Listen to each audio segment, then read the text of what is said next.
Assalamu alaikum warahmatullahi ta'ala wabarakatuh. Alhamdulillahi rabbil alamin, wassalatu wassalamu ala rasulillah sayyidi sallallahu alayhi wasallam. Ama baada kumshukuru Mwenyezi Mungu Subhanahu wa Ta'ala na kumtakia rehema wa Mtume Muhammad sallallahu alayhi wasallam. Tumekutana tena leo wanafamilia wale wa Master Katu kwa mara nyingine tena kwa ajili ya kufahamishana juu ya mambo ambayo yanaendelea katika dunia yetu ambayo tupo, hususan katika swala zima la HIV, bimaana ukimwi.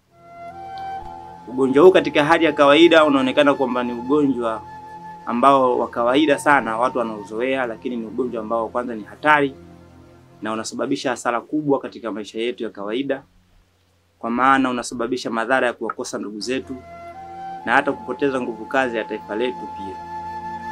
Kwa hiyo nimeshawahi kufanya zoezi la kutangaza habari hizi katika miaka 4 ambayo imepita huko nyuma, lakini kwa bahati mbaya ilipatikana matatizo hapa katikati kidogo ya kiutaalamu ambayo yako nje ya uwezo wangu, na nikakosa kutoa taarifa kuwa karibu zaidi na wagonjwa wangu au na wateja wangu ambao walikuwa wananifuatilia kwa muda mrefu sana mpaka hivi sasa. Lakini namshukuru Mwenyezi Mungu kwa mchango wa ndugu zangu na support ya watu ambao wanapenda rehema hizi ziendelee mpaka hivi sasa. Maana yake tunarudi tena kwa mara nyingine tena hii 2025, na maana hizi sasa tunarudi katika mfumo mpya kabisa, na kuna mabadiliko makubwa ambayo yamefanyika katika swala zima la namna ya kukabiliana na changamoto ya tatizo hili la ukimwi.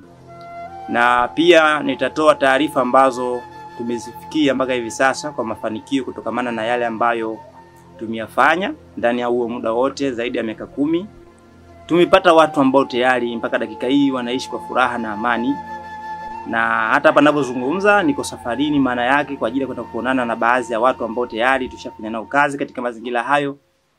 Lakini pia na nyinyi wadau wangu ambao mnafuatilia siku za usoni, nitawaletea pia hao ambao wameshawahi kupata huduma kama hii ambayo ninahitaji na wakao katika hali ambayo ni mzuri, na mpaka sasa hivi maana yake wanaishi katika maisha yao bila kutumia kidonge cha aina yoyote.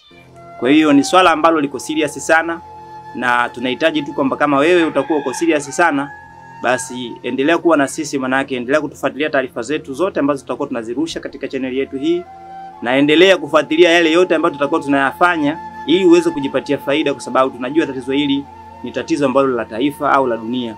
Kila mmoja katika familia yake, kama atakuwa sio yeye, basi inawezekana ndugu yake au jamaa yake au jirani yake atakuwa anahusika na tatizo hili. Kwa hiyo kwa machache haya niwatake radhi kwamba wale mashabiki zangu wote ambao walikuwa wanatufuatilia wa Master Katu kwa muda huo wote tulikuwa tuna matatizo ambayo yalikuwa nje ya uwezo wangu, na ndio maana nikawa muda mrefu sikuweza kuwa karibu na nyinyi na kutoa taarifa zozote ambazo zinaendelea. Kuna baadhi ya watu wananiuliza kwamba bana, vipi taarifa za kuhusu masuala yetu ya ukimwi umeacha au siku hizi ya utibu? Kuna watu wananiuliza, lakini majibu kwamba bado sijaweza kuacha hiyo kazi, kwa sababu hiyo kazi siwezi kuiacha mpaka pale nitapokuwa nimeshaondoka duniani, kwa maana huduma hiyo bado ipo, na kwa sasa hivi tupo katika ubora zaidi ya huko nyuma ambako tulikuwa tumeanza. Na moja katika vitu ambavyo tumeweza kuvigundua vipya ambavyo tulikuwa huko mwanzo hatujavigundua, kwamba katika hawa makundi ya hawa wadudu wa HIV wako kama makundi 70 na kitu, maana yake zaidi ya 73. Yani design ya wadudu wa HIV wako zaidi ya 73. Na maana hata wale wataalamu wa kisayansi, kama haya mazungumzo ambayo nazungumza ni ya urongo, wao wataweza kuyatoa, lakini kuna zaidi ya 73 kwa maana design ya hao wadudu. Lakini katika hayo 73 kuna makundi matatu, yani design ya wadudu wa aina 3. Maana yake hawa aina 3 ndio wadudu ambao wakali zaidi kuliko makundi haya mengine yote. Na makundi haya maana yake ni unaweza kumkuta mtu kwamba analo tatizo hilo na ameanza dawa, lakini bado unakuta afya yake inashindwa kupokea ushirikiano vizuri. Maana yake unamwona bado mtu anaumwa, yani mwili wake hauna katika ile afya nzuri, japokuwa anatumia dawa na anakula vizuri. Ujue huyo ana grupu la wadudu ambao katika haya makundi matatu. Hawa wadudu ni wakali na wanakuwa sugu sana kupokea dawa, kukubali zile sheria za dawa. Kwa hiyo unapokuwa nao design ya wadudu hawa, maana yake hata sisi pia tunachukua hatua tofauti na mgonjwa ambaye tunanitibu katika makundi mengine ya kawaida. Kwa hiyo ni jambo ambalo tumeweza kuligundua, na tuliligundua hilo baada kuna baadhi ya wagonjwa, kuna wagonjwa kama Zanzibar, kuna mgonjwa mmoja pia alikuwa Dar es Salaam. Yani hawa pia tulipata nao usumbufu kidogo. hawa tukaja tukawafanyia uchunguzi, baadaye tukaja tukagundua kwamba wana design ya makundi ya hao wadudu wa aina 3. Kwa hiyo kikubwa zaidi ambacho nakielezea kwamba wewe ambao unaweza ukaenda hospitali kupimwa na ukagundua kwamba una tatizo hilo, jambo la kwanza unatakiwa ukubali kupokea masharti ya madaktari, kwa maana anza dawa. Hilo ni jambo la kwanza ambalo nalitoa mimi kama mtaalamu wa tatizo hilo. Ushauri wangu kwamba yani usichukulie kwamba kwa sababu mimi basi nitaishi tu hivyo hivyo, sijui nini, yani usichukue hivyo, kwa sababu hao wadudu ni wabaya na wana madhara makubwa katika mwili wako. Kwa hiyo jambo la kwanza, chukua hatua, pokea dawa, anza dawa. Kwa sababu utapoanza dawa ina maana hata sisi tutapokutana na wewe itakuwa rahisi kukabiliana na wadudu wako, kwa sababu tayari wale wadudu umeshawatengeneza mazingira ya kuwapoza ile supidi. Utapowaacha hivi tu bila kuwatengeneza mazingira kama hayo, madhara yake kwamba wale wadudu wataendelea kuzaana, wataendelea kutaga, wataendelea kuwa wengi. Jambo ambalo baadaye unaweza kupata nalo usumbufu zaidi na ukawa unatumia dawa kwa muda mrefu zaidi, kwa sababu watakuwa hawakubali kufa kwa sababu wako wengi. Kwa hiyo huo ndio ushauri wangu wa kwanza, ambao huo hauhitaji gharama yoyote, ni bure. Lakini jambo jingine ambalo natakiwa watu tulichukulia hatua, kwamba tunapotoa taarifa, hasa sisi wataalamu tunazotoa taarifa kwamba mimi nayo dawa inatibu ukimwi, mimi nayo dawa inatibu ukimwi, tunatakiwa kwanza tuwe waadilifu, kwa sababu swala la HIV sio swala kama masuala mengine. Kwa sababu swala hili wanaweza wakakaa mtu na mke wake katika nyumba moja, lakini ukashangaa maajabu kwamba kuna mmoja hanjui mwenzie kama ana tatizo gani, na wanaishi pamoja, wanalala pamoja, lakini muda anayekula dawa yule mume wake au mke wake hawezi kumjua mwenzake, na wala mwenzake kumwambia kwamba mimi na tatizo hili, labda anaweza kujulikana kwa dharura sana. Kwa hiyo hilo ni jambo ambalo kwanza tu peke yake kwamba linaonyesha kwamba hili jambo linatakiwa tuwe serious sana sisi wataalamu ambao tunatoa taarifa za kutangaza kwamba kuna dawa. Na jambo jingine ambalo linatakiwa watu tulifahamu kwamba sisi katika mataifa yetu ya Afrika mara nyingi sana sisi tumekuwa ni watu ambao kwanza hatuna utaratibu wa kwamba sisi tutakuwa baadaye labda tutakuwa na uchumi ambao labda upo katika mazingira mazuri. Hatuna huo taratibu, kwa sababu wenzetu katika mataifa ya wenzetu wale wote majiniazi wale ambao wana uwezo wa akili tofauti na binadamu wa kawaida, huwa wale hawaachiwi huru, wanatunzwa vizuri, wanawekwa sehemu nzuri. Kwa sababu gani? Wanatengeneza mfumo wa baadaye kwa ajili ya uchumi na maisha yao na vizazi vyao. Hilo ndio jambo ambalo sisi tunakuwa bado tuko tofauti na wenzetu wa Ulaya, yani sisi na wao kitulinganisha. Bado ina maana sisi tunakuwa ni sehemu ya majaribio. Na maana dawa nyingi sana zinakuja kwetu katika bara la Afrika, yani kama sehemu fulani ya majaribio. Kwamba zile dawa zikionekana zina uwezo nzuri wa kufanya kazi, zile dawa haziletwi tena katika bara letu la Afrika. Zile dawa zinapelekwa katika mabara yao ya Ulaya ambao wanatumia watu ambao wenye hadhi nzuri. Na sisi ambao tuna matabaka ya kawaida tunapewa dawa ambazo zile za viwango vya kati. Lakini bado mpaka dakika hii ina maana kwamba kuna baadhi ya viongozi wetu wanaenda wanafanya mzaa katika jambo kama hili, kwamba hawajawa serious na binadamu. Sijajua au tatizo ni nini, lakini mimi naeleza tu uwazi kabisa kwamba swala la HIV ni swala ambalo kweli linaua, lakini ni swala ambalo linatibika. Na wale madaktari ambao wanatangaza kwamba HIV haina dawa, wanatakiwa wabadilishe kauli yao kuanzia hivi sasa, kwamba hiyo kauli sio sahihi, ni ya uongo. Na kama utanifuata kuniuliza kwamba bwana wewe unazungumza vipi, hawe mtu anatokea Ujerumani, anatokea Uingereza, anatokea Tanzania hapa, ushahidi wa kumwambia kwamba swala hili tunalozungumza la uongo nao, na tunaweza tukaenda kufanya mazungumzo sehemu yoyote, iwe Tanzania iwe nje ya Tanzania. Lakini swala hili la kusema HIV haina dawa, madaktari wote na wanasayansi wote mnatakiwa mbadilishe kauli yenu mara moja kutoka hivi sasa, kwamba hilo swala sio la ukweli. HIV ina dawa na inatibika na haina shida yoyote. Kwa hiyo katika magonjwa ambayo yanatibika pamoja na ukimwi unatibika. Kwa hiyo kuanzia sasa kutangaza ugonjwa wa ukimwi una dawa, maana yake wewe unatangaza uongo mbele za watu, alafu mchana kweupe, maana yake unatakiwa ubadilishe kauli yako, kwa sababu unawadanganya watu ambao ni wakubwa. Uongo mara nyingi zamani walikuwa wanadanganya watoto wadogo, wale mababu zetu wanatutangia hadithi za fisi, sijui za sungula. Kwa hiyo walikuwa wanadanganya watoto wadogo ambao hawajui chochote. Sijui fisi alifanya hivi, alifanya hivi. Zile hadithi ni za uongo. Yale yote ambayo alikuwa anazungumzwa, sijui sungula, sijui bunuasi, ni vitu vya uongo. Sasa leo unakuta wewe mtu mkubwa unawadanganya wakubwa wenzio. Ni jambo ambalo la aibu sana. Kwa hiyo mimi niweze kuzungumza tu kwa bayana hivi bila kuoneana haya wala aibu, kwamba swala la HIV nafahamu wazi kwamba ni swala kubwa na ni swala ambalo limegharimu taifa letu la Tanzania, na sio Tanzania peke yake, yani hata bara zima la Afrika limegharimu maisha mengi sana. Na tunawaonea huruma sana hasa wale watoto wadogo ambao wameachwa na wazazi wao mayatima. Tumeona watoto wengi sana, nimekutana nao watoto wengi sana katika mazingira kama hayo. Tumewahi kumtibu mtoto mmoja ambaye yeye alidundikiwa damu tu. Alikuwa na shida kukaukiwa damu, hospitali amekwenda, damu zimeisha, zilizokuwepo ni damu chafu. Kabida awekewe hivyo hivyo. Amewekewa damu tayari zimeonekana zimemwasili mtoto moja kwa moja. Yaani ile damu anamalizia kumweka na mtoto anaanza kuota vipele na akaanza kupata madhara ya kuuma mara kwa mara. Na alikuwa anachukulia dawa maeneo ya hospitali pale kata ya Mnolela Lindi hapo. Na sisi tumeweza kumshughulikia, na sasa hivi ninavyozungumza yupo kidato cha kwanza anasoma. Toka tumemshughulikia sijui kwa darasa la 4 mpaka sasa hivi yupo form 1, hatumii kidonge na yupo. Ukitaji kumuona na muona yuko Lindi tu hapo, lakini kuna mtoto mwingine yupo maeneo ya Kikwetu, hiyo pia Lindi. Na yeye kuna mtoto mwingine pia maeneo ya Mtua kama naenda Masasi, pia kuna mtoto mwingine ametibiwa. Kwa hiyo wapo design watoto kama hawa. Kwa hiyo tunaweza tukajifunza namna gani kwamba je, taifa letu kama litakuwa na vizazi vya design hii, tutakuwa na uchumi wa kati au tunaweza tukafikia level za uchumi wa wenzetu katika mazingira haya. Maana mtoto mdogo tu ana miaka 5 anaanza kumeza dawa mpaka kufikia kwenda chuo kikuu yana kula dawa tu, hata kisokoloji maana yake tayari ameshaharibika. Hatuwezi kuwa na watu ambao wako serious katika majambo. Hatuwezi kuwa na jeshi lililokuwa sawa sawa katika mazingira kama haya. Kwa hiyo kuna baadhi ya vitu tunatakiwa tuwe watu ambao tuko serious, kwa sababu tayari kuna nguvu kazi ya taifa tayari imekwisha ingiliwa na hilo janga.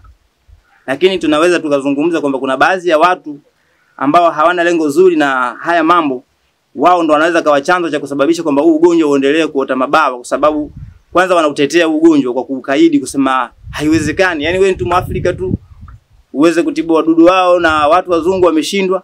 Hawafahamu kama Mwenyezi Mungu anampa anayemtaka.